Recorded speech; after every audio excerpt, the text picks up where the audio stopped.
mesdames, mesdemoiselles et messieurs, merci encore une fois de plus d'être avec nous pour ce face-à-face vérité avec mon invité spécial, celui-là même qui fait une émission. Mais aujourd'hui, nous avons décidé de l'avoir ici dans nos studios pour une émission spéciale face-à-face. Alors c'est de l'imprévu. Et d'aller voir comment Monsieur Kwamevi Atisso va essayer de nous parler d'un sujet brûlant sur l'actualité panafricaine. Monsieur Atisso, merci encore une fois de plus d'être avec nous pour ce face-à-face vérité. Merci Monsieur Nyawa et merci à tous les téléspectateurs de Tempo Afrique TV. Merci encore une fois de plus. Certaines personnes me disaient, mais Monsieur Nyawa, quand vous faites votre introduction, vous êtes lent et vous êtes lent. Mais c'est comme ça, il faut préparer une femme. Et en ce moment, elle est prête et vous pouvez sauter là-dessus. Merci encore une fois de plus. Alors, Atisso, vous n'êtes pas sans savoir que dans ces jours, ce qui chauffe comme en Afrique, c'est que le continent africain, le seul continent qui est le berceau de l'humanité, qu'aujourd'hui convoite tous les autres continents et les autres États, est aujourd'hui appelé à un sommet Afrique. Le sommet Afrique, pour uniquement écouter M. Vladimir Poutine et décider de ce qu'ils veulent. Hier, c'était la France-Afrique. Après, nous sommes allés sur la Chine-Afrique. Et aujourd'hui, la Russie-Afrique. Monsieur Atisso, quelle est la grande différence que vous pouvez faire vis-à-vis de la Chine-Afrique, la France-Afrique et de la Russie-Afrique? Merci Monsieur Nyawa. Et je voulais commencer par cet adage que nous disons d'habitude en football, que on ne change pas l'équipe qui gagne. Cela dit, on a vu depuis la colonisation jusqu'à présent, jusqu'aux indépendances, et on voit que l'Afrique, la dominance était européenne. Et plus précisément, la France, l'Angleterre, qui se partagent l'Afrique en grande partie. Mais ça n'a pas bénéficié aux Africains. Alors, qu'est-ce qu'il faut faire? On ne change pas l'équipe qui gagne. Et l'équipe qui ne gagne pas, on doit le changer. Donc, les Africains ont essayé d'une manière ou d'une autre, sous pression, pour toutefois préserver l'intérêt du colonisateur qui a une main puissante sur l'Afrique toujours. Donc, la Chine est arrivée. On a vu comment les pays africains ont accueilli la Chine. Et on a vu ce que ça a donné. Ça n'a pas donné gain de cause ou bien ça n'a pas donné une prospérité aux Africains. Donc, encore, une fois encore, l'équipe qui ne gagne pas, on le change. Aujourd'hui. Et aussi, c'est dans cette Chine-Afrique qu'on a eu la chinoiserie. Voilà, la chinoiserie. Donc, et on sait ce que ça a donné. On voit comment la Chine est en train de coloniser les pays. J'utilise le mot coloniser parce qu'ils sont partout maintenant en Afrique. Et on a comme dans le temps, on avait les métis africains, on a aujourd'hui les Chino-Africains, c'est-à-dire le mixage entre les Africains et les Chinois. Aujourd'hui, nous voyons un grand pas que une autre grande puissance que la Russie vient de faire envers les Africains. Donc, il faut encore aussi essayer. Comme je l'ai dit, on ne change pas l'équipe qui gagne. L'équipe qui ne vous avantage pas, il faut progresser pour voir si une autre équipe va vous permettre d'atteindre votre objectif. Que va faire aujourd'hui la Russie devant ce continent africain?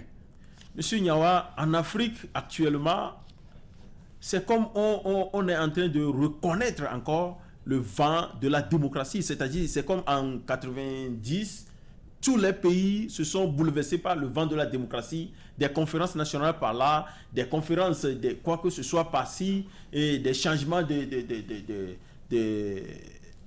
gouvernance, alternance partout. Et aussi, il faut voir, ces temps-ci, qu'est-ce qui se passe? Il y a un bouleversement qui ne dit pas son nom. On voit comment les Africains se soulèvent, dénoncent la France surtout, dénoncent ce que font, ce que les Africains subissent des Occidentaux. Donc, aujourd'hui, la Russie qui arrive à grands pas, mais la Russie a déjà fait ses preuves. Quand on voit le Centrafrique, avant l'arrivée de la Russie, M. Nyawa, il faut voir comment il y a des groupes, les groupes Seleka, des groupes rebelles qui contrôlent... Anti-Balaka. Oui, anti-Balaka et tout ça là. Des groupes armés qui contrôlent 70% ou bien 80% d'un pays. Est-ce que c'est un pays ça? Donc, nous avons vu comment la Russie est arrivée en Centrafrique, en commençant par former les forces armées centrafricaines et en commençant par leur livrer des armes. Et on voit aujourd'hui l'état du Centrafrique par rapport à hier, quand la Russie n'était pas là. Donc il faut voir aussi les têtes africaines qui se lèvent pour dire non aux Occidentaux, pour dire non à la France, pour dire non à l'Angleterre. Comment est-ce que les autres pays anglais, les autres pays européens les ont traités? Et il faut voir comment la Russie les a traités. Je donne l'exemple de Kadhafi. La Russie avait dit non. La Russie a dénoncé l'abattage. Je l'appelle l'abattage parce que ils l'ont abattu, Kadhafi, avec des armes sophistiquées que aucun pays n'aimerait qu'on lance dans son pays. Mais les pays occidentaux, la France, aidée par les États-Unis, ont bombardé la Libye. Qu'est-ce que Kadhafi a dit? Kadhafi est le seul qui a dit que non, il ne faut pas faire ça. Il faut voir aujourd'hui Laurent Gbagbo. Quand est-ce que Laurent Gbagbo était arrêté par les forces françaises? Les forces françaises ont bombardé le bunker de la présidence sous prétexte qu'ils sont en train de... ils sont sous le mandat de l'ONU. Comment ils ont bombardé, comment ils ont attrapé Gbagbo et remettre aux forces loyalistes. Et on voit comment Gbagbo a été traité, déporté, humilié. D'accord. Aujourd'hui, la justice lui donne raison. D'accord. Alors, d'aucuns disent que en Côte d'Ivoire, il avait eu 3000 morts. Si on reconnaît aujourd'hui, la CPI reconnaît aujourd'hui que Laurent Gbagbo et Charles Blé Boudet ne sont pas responsables. Alors, il a un responsable. La CPI doit nous trouver ses responsables. Parce qu'en ce moment-là, il avait deux camps. Donc, les deux camps s'opposaient. Dans un camp, on ne trouve pas les responsables. Sûrement que les responsables seront dans l'autre camp. Donc, il y a un grand travail à la CPI à faire pour nous trouver des responsables. Parce que 3000 morts, on ne peut pas laisser ça comme ça. Si nous voulons quand même revenir dans la Russe-Afrique, tout à l'heure, je vous ai posé une question. Que va faire la Russie en Afrique? Est-ce que la Russie apporte un souffle de développement, un souffle économique, un souffle de sécurisation, un souffle de paix? Et comment ça va se décider? Parce que si nous revenons un peu en arrière avec la France-Afrique, il y a eu des accords de défense et de sécurité qui ont été signés. Mais la signature a été faite non seulement à Katamiti, mais de force. Que vous le voulez ou pas, c'est de force. On prend le papier, c'est qu'il y a le nom de Yadema là-dessus, Yadema signe, mais c'est les mêmes accords de principe. On prend le président Oufou-Boigny, c'est les mêmes principes d'accord, mais seulement ce qui change, c'est le nom en bas et tu dois signer. Maintenant, dès que vous finissez de signer, ils ont parlé d'un accord partenariat gagnant-gagnant, mais on vous dit que vos ressources minières, que ce soit les hydrocarbures, que ce soit le pétrole, que ce soit les matières premières, eux, ils les perdent pour essayer de vous défendre.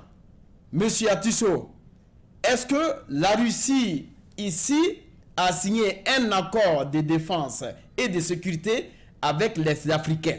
Parce que la plupart des Africains dénoncent aussi du fait que la Libye, non, pas la Libye, la Russie arrive après la France-Afrique. Et que ça sera la même chose. Merci, monsieur Nyawa. Et les Africains sont aussi matures pour distinguer le vrai du faux. Les Africains sont aussi matures pour changer leur manière de faire. Il y a un fils de Yadema, à l'instant de Roch Balakiem, qui dit « Seuls les imbéciles ne changent pas ». Aujourd'hui, les Africains ont signé des accords avec la France, avec d'autres, les accords de défense. Ils ont vu comment ces accords ont été signés et ils ont vu leur mystique, les erreurs qu'ils ont commises en signant ces accords. Les règles, un accord de défense ou bien un accord avec un autre pays, ça ne doit pas être un accord, on appelle en droit des différentes sortes de contrats. Ça ne doit pas être un contrat d'adhésion. C'est des contrats d'adhésion qu'ils ont signés avec leur puissance. Maintenant, aujourd'hui, nous ne voulons plus que nos chefs d'État signent avec la Russie un contrat d'adhésion que la Russie a établi et tu viens, tu signes selon les conditions de la Russie. Les Africains doivent venir avec leurs conditions aussi. Donc, aujourd'hui, nous sommes en train de voir l'arrivée de la Russie. Je sais qu'il y a beaucoup d'accords qui sont déjà signés en coulisses, mais je rappelle aux dirigeants africains de signer des accords d'égal à égal, même si ce n'est pas d'égal à égal, que ça ne soit pas des accords d'adhésion formulés par la Russie. Donc nous devons signer des accords qui bénéficient aux deux pays, ou bien aux deux continents. Parce que la Russie aussi, s'il veut nous aider, il ne doit pas perdre tout, il ne doit pas faire tout. Donc nous aussi, nous devons porter notre pied à l'édifice. Je crois que vous impliquez dans la même lignée d'intervention que la conseillère de M. Madou Koulibaly, qui dit que la Russie ne vient pas pour nous imposer ces desiderata. Oui, j'ai suivi son discours et je l'avais apprécié parce que chez nous on dit, quand tu as été une fois mordu par le serpent, quand tu vois le lombric, tu dois avoir peur du lombric. Donc c'est clair ce qu'elle a dit. Si la Russie vient pour nous coloniser, pour nous dominer comme la France et l'Angleterre, non, on doit stopper ça dès le début. Mais quand on voit la lutte de la Russie dans le monde, quand on voit ce que la Russie fait, les gens disent que Poutine, le leader russe, est en train de faire des choses contre le droit de l'homme. Mais, M. Nyawa, la France qui est en train de soutenir Bolloré, ce que Bolloré fait en Afrique, est-ce que c'est digne de droit de l'homme? Nous savons qu'il y a Guantanamo. Ce qui se passe en Guantanamo, c'est digne de droit de l'homme? Monsieur Nyawa, nous devons être réalistes et dire la vérité. Nous devons dire que comment nous avons vu l'exemple de comment les Européens ont traité l'affaire Krispal, qui constituait, ils ont dit que c'est un agent russe qui est allé empoisonner un Russe qui est en exil en Angleterre. Comment les Européens ont décrié ça? À côté de ça, nous avons vu comment ils ont traité le cas Khashoggi, qui a été abattu comme un animal dans l'ambassade de son pays, dans un autre pays. Et les vidéos sont là. Donc, on va revenir un peu en Afrique pour vous. Ce sont des informations que vous nous apportez et c'est très bien beau. Il faut dire, M. Atisso, M. Kaboré a été à ce sommet. Il y a aussi M. Issoufou qui a été à ce sommet. Et encore Idriss Déby qui a été à ce sommet. Et ils se plaignent aujourd'hui, compte tenu du fait que dans le Sahel, le terrorisme est beaucoup trop. Et jusqu'à preuve contraire, ils demandent maintenant le soutien de la Russie vis-à-vis de ce qui se passe. Qu'est-ce que ça veut dire, M. Atisso? Est-ce que cela veut dire qu'ils n'ont plus confiance à la France? Est-ce que cela veut dire qu'ils veulent signer peut-être un accord de partenariat gagnant-gagnant avec la Russie? Monsieur Nyawa, et je vais peut-être vous étonner. Je dis que le Burkina, pour combattre le terrorisme, n'a pas besoin de la Russie, n'a pas besoin de la France. Monsieur Nyawa, je vais vous expliquer quelque chose. Aujourd'hui, on décrit le terrorisme.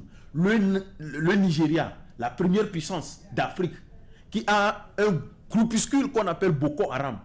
Monsieur Nyawa, l'armée nigériane peut bouter dehors en moins de 24 heures Boko Haram. Mais, Monsieur Nyawa, il faut voir qui soutient Boko Haram, qui a créé Boko Haram, qui a créé l'ISIS en Afrique. Monsieur Nyawa, c'est des puissances, c'est la France qui sont derrière. Alors, mais vous êtes en train de dire que c'est la France et que Monsieur Nyawa, je vais vous expliquer. Et qu'ils n'ont pas besoin de pouvoir. Le Mali n'a pas besoin de tous ces fonds Barkhane et les groupes terroristes pour bouter ces terroristes dehors. Monsieur Nyawa, l'armée française seule peut bouter ces terroristes dehors. Vous savez, Idriss Déby, le Tchad, a des guerriers qui connaissent bien le désert. Quand Idriss Déby a envoyé ses forces... Regardez un peu la caméra. Oui, monsieur Nyawa, pardonnez-moi. Quand Idriss Déby a envoyé ses forces pour aller chasser Boko Haram, monsieur Nyawa, Idriss Déby a eu tous les problèmes du monde. Pourquoi? Parce qu'il est en train de vouloir détruire le plat de ces Européens qui nous disent qu'ils viennent pour combattre ces terroristes. On a vu des vidéos ici. L'armée française, les chars français sont en train de creuser de l'or au nord du Mali, soit disant qu'ils sont en train de combattre. Je vais encore vous donner un autre exemple. La dernière fois, quand 2 touristes ont été pris au nord du Bénin, quand les forces françaises sont parties pour les libérer, au grand étonnement du monde entier, qu'est-ce qu'ils ont découvert auprès des terroristes? Ils nous ont dit que 2 autres otages, monsieur Nyawa, dans ce monde entier, ta famille, un membre de ta famille manque. Et tu sais qu'il va dans une zone qui n'est pas sécurisée. Et que quand tu n'as pas de nouvelles de ta famille, le monde entier saura qu'il y a des otages, ils ont été pris en otage. Mais on n'a jamais entendu. Le jour-là, quand l'armée française était là-bas pour libérer ces otages, et ils les ont libérés. Ce n'est pas des otages, selon moi. Ce sont des collaborateurs de ces pays qui ont envoyé des gens pour aller nourrir, pour aller financer des terroristes. D'accord. Vous-même, vous l'avez dit, M. Atisso, que ce soit le Mali, que ce soit le Sahel, ils n'ont pas besoin. Ils n'ont pas besoin de la Russie. Voilà. Mais vous-même, vous venez de dire tout à l'heure que il y a quelqu'un qui est derrière. Et cette personne qui est derrière, c'est une grande puissance. C'est ce que je dis. Raison pour laquelle aujourd'hui, monsieur Blaise, monsieur Kaboré, que ce soit Idriss Déby et que ce soit Issoufou, ils ont tous appelé la Russie à essayer de venir les aider parce qu'ils n'ont plus confiance à cette grande force de la France qui est derrière eux. Merci, monsieur Nyawa. Ce que je voulais dire par là, que ces pays eux-mêmes peuvent combattre ça, parce que si c'est des terroristes, l'armée est suffisante pour aller les combattre. Mais ces gens-là ne sont pas seulement des terroristes. Ce sont des gens formés par ces Occidentaux qui ne veulent pas que l'Afrique ait la paix, qui ne veulent pas que l'Afrique, après avoir nous utilisé des moyens pour nous exploiter, c'est ces moyens-là qu'ils utilisent.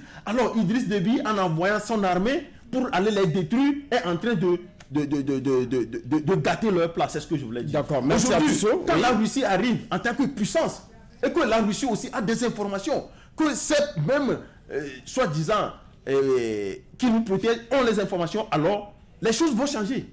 D'accord, monsieur Atisso. En ce moment-là, la Russie est la bienvenue pour qu'on ait des forces d'égal à égal. Parce que les Africains n'ont pas des forces que ces puissances ont. Mais la Russie a cette puissance. Donc, quand il y a des forces d'égal qui négocient, ils négocient d'égal à égal. Donc, si la Russie sera, lorsque la Russie sera là, les négociations se feront d'égal à égal. Mais monsieur Atisso, vous avez parlé, vous supportez aujourd'hui la Russie-Afrique et vous balayez en même temps du revers de votre main la Chine-Afrique et encore la France-Afrique.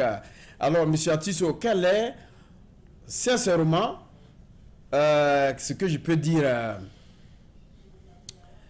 les conseils que vous, ce que je voulais dire par là, quelle est l'information que vous pouvez passer aujourd'hui à travers vos frères africains qui vous regardent et qui s'étonnent aujourd'hui du fait que le continent africain va vers la Russie et que ça sera encore une autre colonisation? Et quel est l'élément de réponse que vous leur apportez pour qu'ils soient réellement sûrs parce qu'ils ont besoin des informations? Monsieur Nyawa, merci pour cette question. Chers camarades, je vous comprends. Chers Africains qui ont des inquiétudes de l'arrivée de la Russie en Afrique, je vous comprends bien. Comme je l'avais dit déjà au début, que quand, chez nous, quand tu as été une fois mordu par le serpent, quand tu vois le lombric, tu dois avoir peur. C'est exactement ce qui se passe avec mes compatriotes africains qui disent que la Russie aussi va faire la même chose. Mais nous devons être un garde-fou. Nous ne pouvons pas immédiatement rejeter la Russie. Mais nous devons constituer un garde-fou pour guider toute action de la Russie. Si la Russie veut faire comme les autres, alors on le boute dehors en même temps. Mais je suis sûr et certain que quand on voit les positions que la Russie prend, quand on voit les positions que la Russie prend vis-à-vis des conflits en Afrique, nous savons déjà que la Russie ne veut pas le malheur de l'Afrique. D'accord. Vous voyez, par exemple, je vous donne un exemple. Un exemple palpable de Kémy Séba.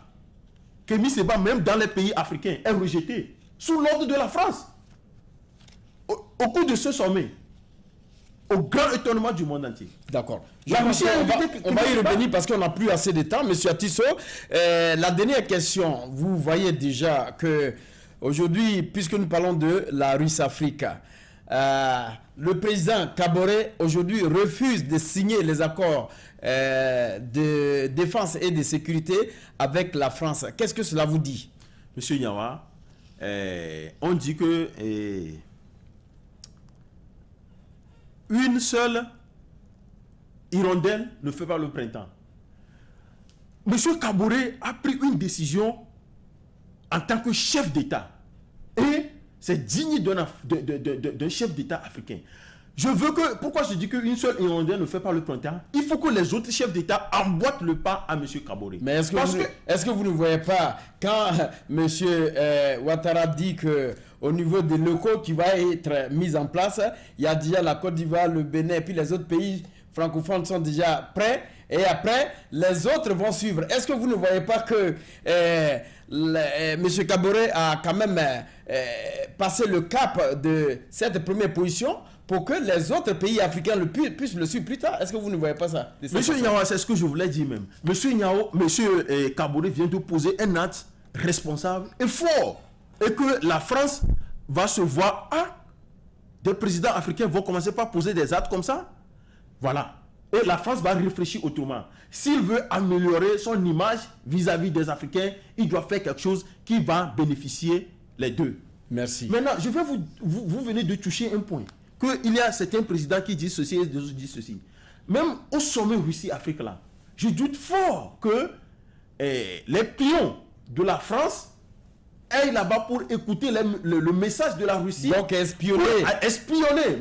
Mais j'ai la confiance en la Russie qui est une grande puissance technologique. Mais justement, je vous envoie le pas pour dire comment faire. Juste après ce sommet, il y a les chefs d'État qui ont été appelés en France pour un dîner de paix. Pourquoi? C'est pour aller donner des comptes rendus ou bien c'est pour aller subir des mises en garde. D'accord, M. Atisso, je pense qu'on va vous reprendre la semaine prochaine. Encore une fois de plus, on nous signale que nous n'avons plus assez de temps pour essayer de continuer cette émission.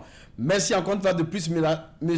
Kwamevi Atisso. Votre dernier mot, rapidement, M. Atisso. Je voulais seulement dire aux Africains d'être optimistes quant à la venue de la Russie en Afrique et en même temps de constituer des garde-fous et de suivre de près les actions de la Russie auprès de l'Afrique et pour en bénéficier le plus